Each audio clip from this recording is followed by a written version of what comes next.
passe à l'objet de la semaine. Vous nous avez ramené, Valérie, ces verres absolument étonnants. Présentez-les-nous, qu'est-ce qu'ils ont de particulier?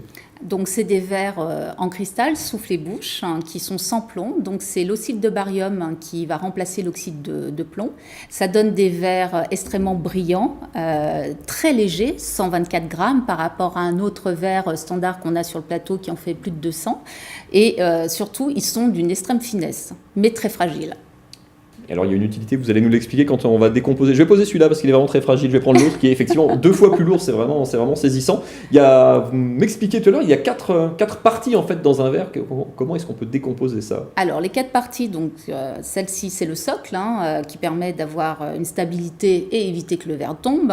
Ça, c'est ce qu'on appelle la tige. Donc, on n'est pas le pied, donc. Une tige.